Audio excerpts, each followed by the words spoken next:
बाबा साहेब अम्बेडकर को लेके लगातार जो कांग्रेस है इस समय सड़कों पर है, लगातार विरोध प्रदर्शन जो है वो किया जा रहा है। और हमारे साथ इस समय बात करने के लिए भाजपा के बड़े सीनियर आगू और विजय सांपला जी मौजूद हैं। सांपला सर, लगातार कांग्रेस है विरोध प्रदर्शन कर रही है, और अगर विपक्षी पार्टियों की बात की जाए, तमाम जो पार्टियां हैं इस चीज़ का जो उन्होंने कहा है कि गलत जो है उनका अपमान किया गया है, इस तरीके से नहीं होना चाहिए। तो आज चाहे जम्मू है, कहीं भी है, कांग्रेस का बड़ा जोरदार प्रदर्शन है इसके ऊपर।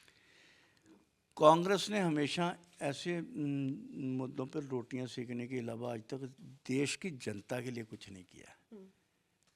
हमेशा तुष्टीकरण की राजनीति की, और जब तक भी डॉक्टर बाबा साहब अम्बेडकर जी यहाँ रहे या कांग्रेस की सत्ता रही तो उनको अपमानित करने में कोई कोर कसर नहीं छोड़ी। जिन्होंने डॉक्टर बाबा साहब को कांग्रेस की टिकट पे जीत के बाबा साहब को हराया था, उनको उनको तो भारत रत्न दे दिया। जिन्होंने देश का संविधान लिखा, देश की अर्थव्यवस्था में बहुत सारी रिकमेंडेशनें दी। आज देश का नेशनल ग्रिड होना चाहिए जिसके आधार पर भाखड़ा डैम और दामोदर नदी पे बना हुआ डैम जो है उनकी रिकमेंडेशन पे बना। देश का अपना बैंक होना चाहिए, रिजर्व बैंक, उनकी रिकमेंडेशन पे बना। ये सब बहुत सारी जो हैं काम किए, वो देश के लिए तो उन्होंने किए। उनको तो भारत रत्न दिया नहीं, और जिन्होंने डॉक्टर बाबा साहब को हराया उनको भारत रत्न इस कांग्रेस ने दिया। जबकि उनकी देश को क्या देन थी ये तो किसी को नहीं पता। डॉक्टर अम्बेडकर जी को हराया, यही उनकी देन थी, इसलिए उनको भारत रत्न दे दिया गया। अगर कहें तो भारतीय जनता पार्टी ने उनके जीवन पर आधारित 5 जहाँ उनके जन्म हुआ, जीवन स्थली के रूप में, जहाँ उन्होंने शिक्षा कर मुद्दा इसको बना दिया गया है। सांपला सर, मेरा सवाल सिर्फ इतना से, इस मुद्दा इतना बना है, प्रदर्शन हो रहा है, लगातार सड़कों पे उतरे हुए हैं, चाहे किसी भी पार्टी की बात की जाए, तो क्या लगता है कि क्यों ये सब चीज़ें की जा रही हैं? आप लोग कह रहे हैं कि ये जस्ट छोटी सी बात थी। मैं छोटी सी बात नहीं कह रहा हूँ, मैं कह रहा हूँ कि कोई बात ही नहीं थी। अगर आप पूरा भाषण सुने उनका, पार्लियामेंट की डिबेट के ऊपर ही बात कर रहे हैं, उन्होंने पूरा भाषण अगर सुने, उसमें से कोई एक लाइन काट कर आप उसको मुद्दा बना लेंगे तो वो नहीं होता। उनका पूरा भाषण सुने, उन्होंने कहा क्या। उन्होंने तो यही कहा ना कि आप जितना अम्बेडकर अम्बेडकर नाम जप रहे हो, आप अपनी काम बताओ क्या किए हुए हैं, आपने किया क्या है इनके लिए। तो यही उनको, क्योंकि उनको अगर तकलीफ तो इस चीज़ की होनी थी कि उन्होंने किया तो कुछ नहीं, बताने के लिए उनको कुछ भी नहीं है।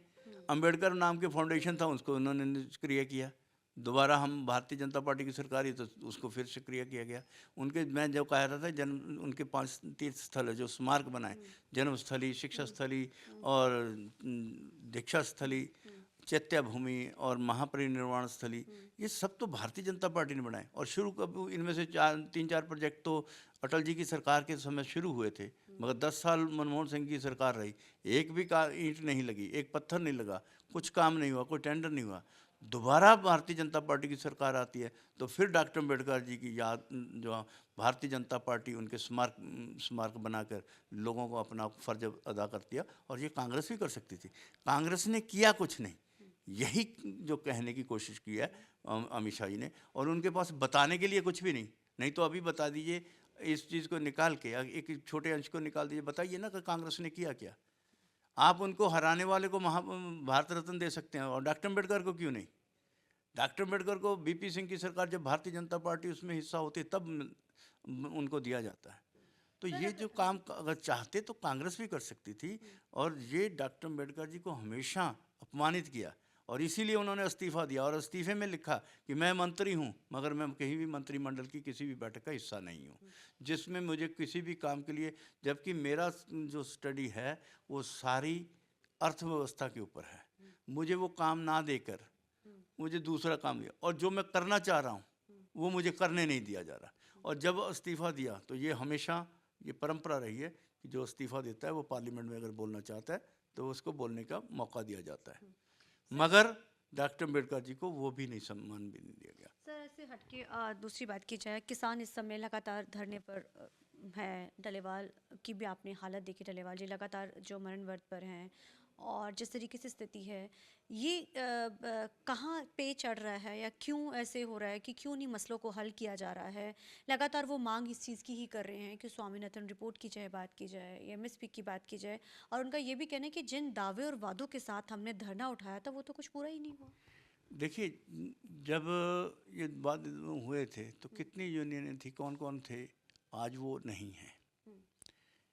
इसमें से बहुत सारा जो शुरुआत की गई थी, ये तो की गई थी पंजाब सरकार की तरफ से, स्पॉन्सर्ड किया गया था।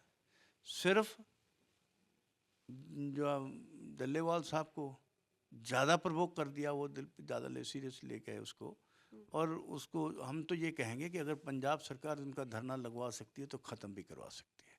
और इसलिए मैं तो कहूँगा कि पंजाब के मुख्यमंत्री को वह अपना कर्तव्य पहचाने, वो इधर उधर भागने की बजाय, इधर उधर जाने की बजाय इसके ऊपर अपना ध्यान दे कि उनको, उनके स्वास्थ्य को देखते हुए उनका मरण व्रत है उनको समाप्त करवाएं और उनकी बात सुने। जो कल तक कहते थे कि हम एमएसपी यूँ चुटकियों में लगाएंगे, वो चुटकियाँ वाले अब कहाँ हैं? अब क्यों नहीं? जब वो कह रहे थे कि सत्ता में आने से पहले तो चुटकियाँ बजाते थे, हम करेंगे हम करेंगे, अब क्यों कह रहे हैं कि वो केंद्र सरकार से करे? और केंद्र सरकार ने तो धान खरीदने के लिए उनको पैसे दिए। अगर ईमानदार होती तो किसान क्यों जो हताश होता? आज तो फसलें उनकी बेकार हो रही थी, वो मंडी में उनका फसल खराब हो रही थी और किसान को कोई चिंता नहीं थी, वो धरने प्रदर्शन लगा रहे थे, तब भी तो यही थे सब। आप ये कहना ये है कि ये जो है धरना वो प्लांटेड है? मैं ये नहीं कहूँगा, मैं मरण व्रत को नहीं प्लांटेड कर रहा हूँ। बाकी ये कहूँगा कि ये जो यहाँ पे शुरुआत हुई थी, ये जो है प्लांटेड है। अब इनके गले पड़ गए, इनके पास समाधान कुछ नहीं है और ये समाधान इनको करना चाहिए। और मुख्यमंत्री को जो चुटकियां बजा के कह रहे थे कि हम एमएसपी दे देंगे, हम ये सभी समस्याओं का समाधान हम करेंगे, तो आज करें ना, आज उनको करना चाहिए। पर ये तो किसान तो केंद्र के खिलाफ है। केंद्र की, मैं तो वही आपसे पूछना चाहता हूँ, मुझे एक डिमांड बताइए जो कांग्रेस केंद्र से आपने लेनी चाह रहे हैं, मुझे वो डिमांड बताइए। आप बताइए, आप उनके हैं कि केंद्र से क्या करना चाह रहे हैं? आप एमएसपी की बात कर रहे हो, एमएसपी बताइए अब पंजाब में कितनी फसलें बेचते हो? धान है, गेहूं है, गन्ना है, 3 फसलें हैं मेजर, तीनों के ऊपर आपको जो है वो एमएसपी मिल रही है। चौथी फसल तो बताओ कौन सी बेच रहे हो? चौथी फसल बीज नहीं रहे हो, धरना प्रदर्शन हम उसके लिए क्यों करें?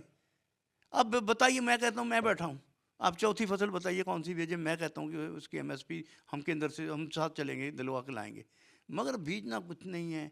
और इसका नुकसान, इसका फ़ायदा पंजाब को नहीं हुआ एमएसपी का जो इतना जोर लगा के, इसका नुकसान जो है पंजाब को जरूर हुआ है। और इसी कारण जो पंजाब के जो किसान आज खराब हो रहे हैं। और क्योंकि बाकी देश के बाकी हिस्सों में भी तो खरीद फरोख्त हो रही है ना, अब वहाँ पे भी फसल पैदा हो रही है। पहले पंजाब से 100% खरीद होती थी, आज पंजाब सरकार ने उनको पैसा होने के बावजूद नहीं किया। क्यों? उनके पास रखने की जगह नहीं है, तो रखनी किसने है? पंजाब सरकार ने बनानी है ना। और धान तो खरीद उनका चावल बन गया।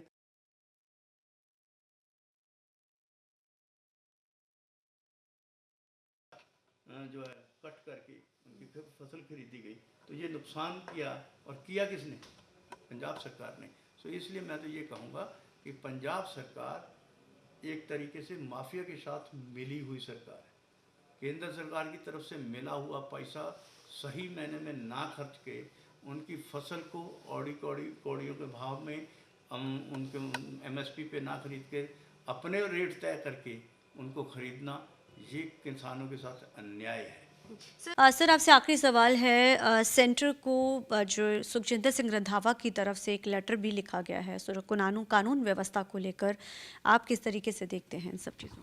देखिए, ये तो पंजाब का बच्चा इस वक्त त्राहिमाम कर रहा है। जिस तरह से शरेआम गोलियां चल रही हैं, शरेआम हत्याएं हो रही हैं, फिरौतियां मांगी जा रही हैं, और ये भी है कि हत्याएं करने के बाद, फिरौतियां मांगने के बाद भी दावे के गर्व से कहते कि हमने किया, और पंजाब सरकार उसमें कुछ नहीं करती। जेल में बैठे हुए जो है असामाजिक तत्व, उनकी इंटरव्यू जो पब्लिश होती है, तो ये सरकार की मिलीभगत के बिना नहीं हो सकता। तो ये बहुत सारी जगह पे अगर मंत्री घूम रहे हों और वहीं पे जो है चैन स्नैचिंग हो रही हो, तो क्या मुख्यमंत्री घूम रहे हों तो वहाँ पर ऐसे कत्लो गैरत होती हो, तो ये क्या उनकी शय के बिना हो सकता है? नहीं, संभव ही नहीं हो सकता। और या तो ये पंजाब सरकार की कंट्रोल से बाहर है, या ये उनकी तरफ से उनको सहायता, उनको संरक्षण में ये सब कुछ हो रहा है। Thank you so much sir. तो ये थे हमारे साथ बात करने के लिए विजय सांपला, कैमरामैन अजिंदर के साथ चंडीगढ़ से TV9 के लिए अमनप्रीत कौर।